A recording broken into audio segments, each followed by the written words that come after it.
back, relax, and maybe get yourself a snack. Me and you gonna have a little chat about books. Hey guys, so I am here today to talk to you a little bit about something I don't usually do that much of, but have suddenly started to get really into, and that is rereading books.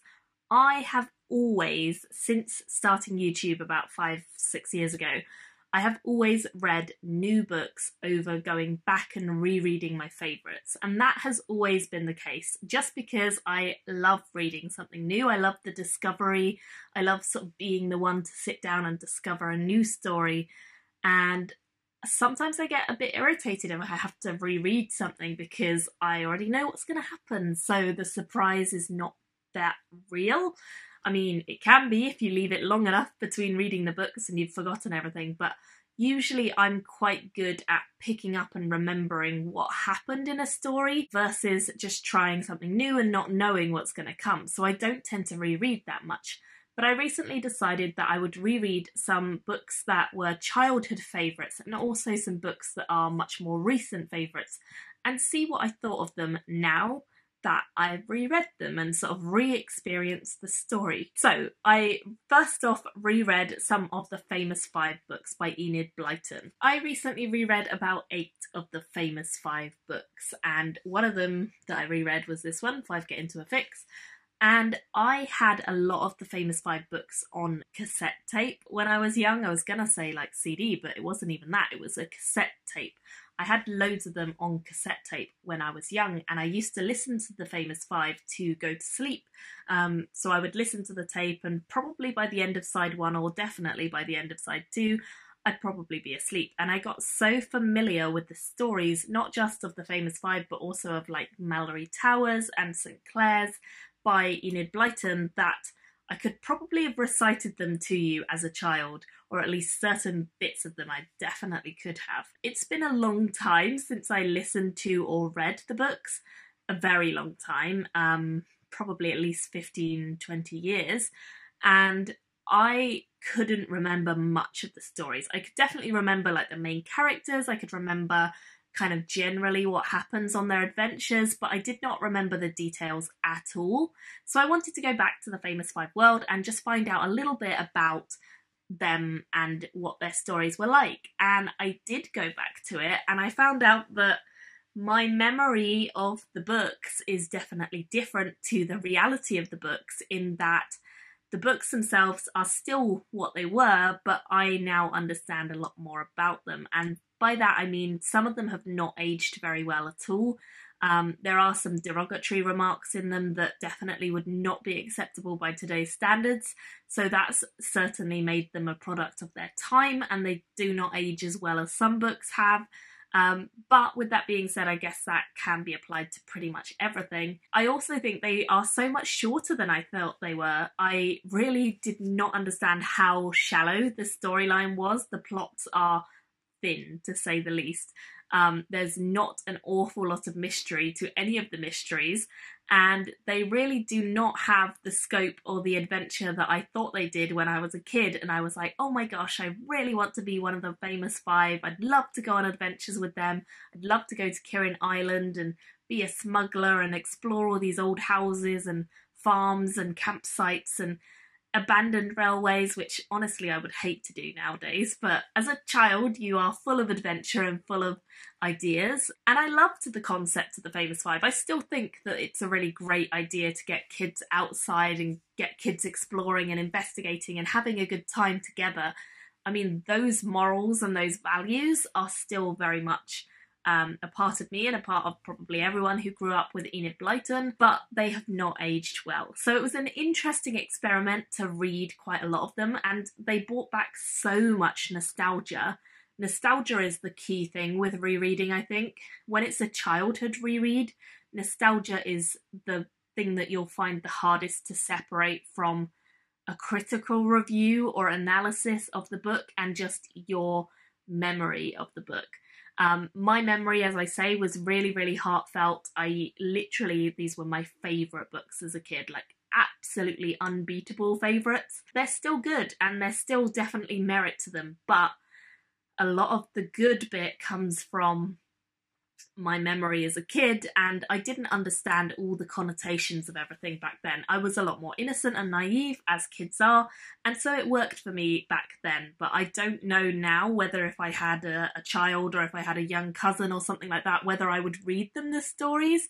I think there's better kids books out there nowadays, the Morrigan Crow series, and there's loads of other great kid books out there nowadays.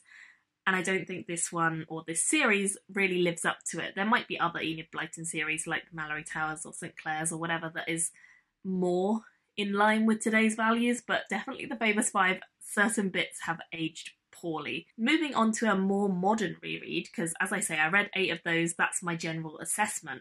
I read the Brent Weeks series, which is this series, currently has 4 books out, but the 5th one is due out incredibly soon, actually, and I'm very excited for it because it's the last one in the series. This is the Lightbringer series, and I think I read the first one a couple years ago. So the first book in that series is The Black Prism, and I read this first off in 2015, in April of that year, so at least 4 years ago, 4.5 years ago now, so a long time ago, and I just last month ended up reading the whole series again. So obviously the first one was 2015, but I think the others were...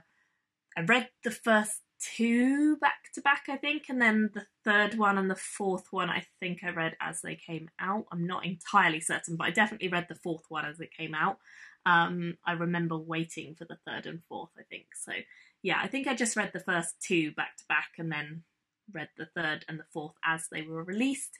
So I've been waiting for the 5th one for a long time, and I remember really enjoying this book when I read it. I remember really liking the series. I'd read another series by Brent Weeks, which I've still not finished. I've read the first 2 books in his other series, but I read those already. I read them first, and I think they were fun, but this series was really a whole other level when I got to it, and I found that I was completely captivated by the magic system of this and the world. And I think the main character has a lot of struggles, and he deals a lot with weight issues and kind of vulnerability and self-doubt, a lot of that sort of stuff throughout the book as well. And that really develops over the course of the series. And I had memories of this sort of thing, so I could remember the names of some of the characters and what they did. And as I read the book, or the first book I reread, I actually audiobooked this series as well, but as I was rereading, it all started coming back to me. But I just remembered before reading it that there was a lot of magic. It was very cool. It was a complicated magic system, but it worked really well in my opinion. But I didn't remember much more. And now on rereading this series, I realised that actually Brent Weeks is a genius and has set up the entire series from book 1.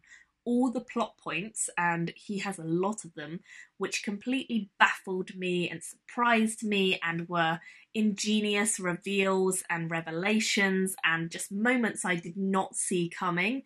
There are loads of them throughout this series. It's really cool. But all of those moments are set up in earlier books, and you just don't realise they're set up in earlier books until you get to that moment and you're like, wait, what? That really is what?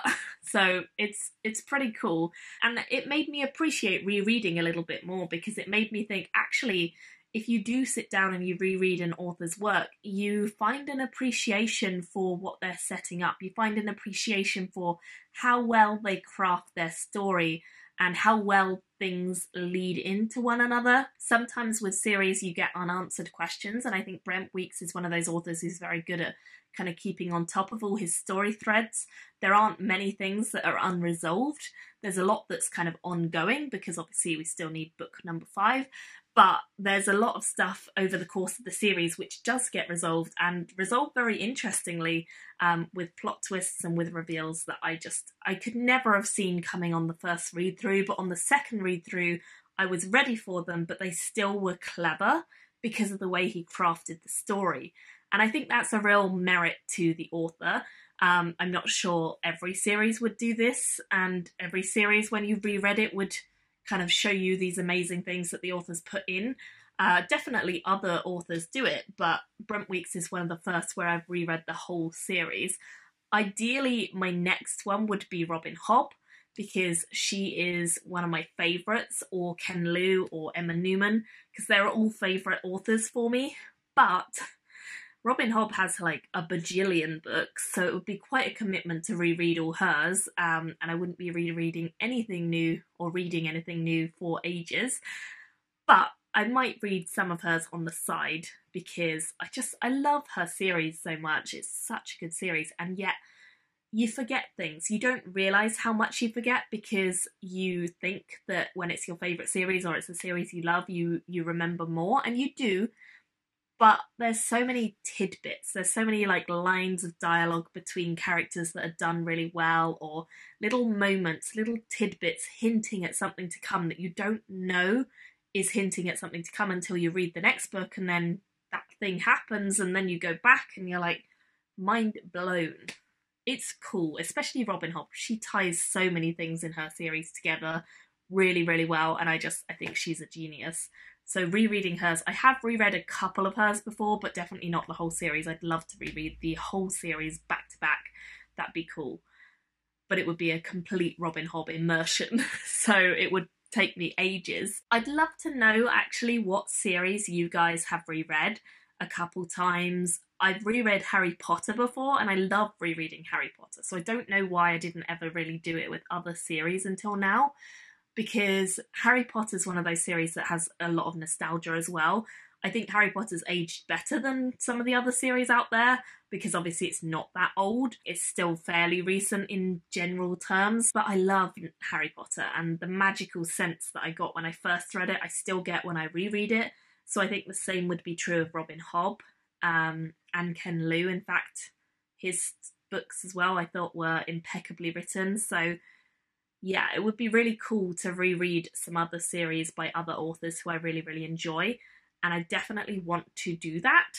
But I'd love to hear what you guys have reread, like what brings back the magic and what falls short of your imagination when you reread it. Childhood books I think are the hardest because they are so full of nostalgia, and it's so easy to kind of manipulate your thoughts and your memories from being a kid to what you want them to be and what you think they were, rather than what they actually had in them or what they actually contained. And your understanding as a child is also limited. You don't know or kind of understand as much of the context around things or anything like that. So it's harder to really put that into perspective until you become an adult and you kind of understand a lot more of the ramifications of the actions and the name calling and things like that. So really interesting to think a little bit deeper about rereading. I personally am going to try and do a little bit more of it. I do want to reread Harry Potter because I love it, so I might do that at Christmas. I quite often reread some of the Harry Potters around Christmas time, so I probably will do that again. And I'd love to reread Robin Hobb gradually. I'm currently rereading one book actually, which was from a year or two ago on the SBFBO, and that is Devil's Night Dawning. I'm rereading this because the third one just came out about a month or so ago, and I remember the first book but not all the intricacies because it is quite a complicated series in that it has a lot going on. It's not difficult to understand, it's just got a lot going on at once, and there's a lot of different characters and a lot of different things happening with those characters. So I wanted to reread it, and also I didn't listen to the audiobook of it last time, and now it has an audiobook, which it didn't before, I don't think. So I'm listening to the audiobook and really enjoying it. And I think rereading physical edition versus audiobook is kind of another interesting thing. I think you get a lot more, but it's very dependent on the narrator. And if they ruin your childhood memories, then that's awful.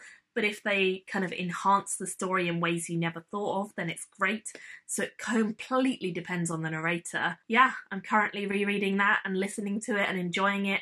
And I just want to do a bit more of the old rereading. So I hope you guys don't mind if I don't review entirely new stuff, but I go back and reread some of my others and maybe give you second thoughts on things, things I didn't spot before or things I think are interesting to point out. I'd love to know what you think in general about rereading, and like I say, tell me what series you have reread and your reaction when you did. Thank you all so much for watching, and I'll see you very soon in another video. Bye guys! Thank you for watching my video today. Go pick up a book, then come back and chat with me again.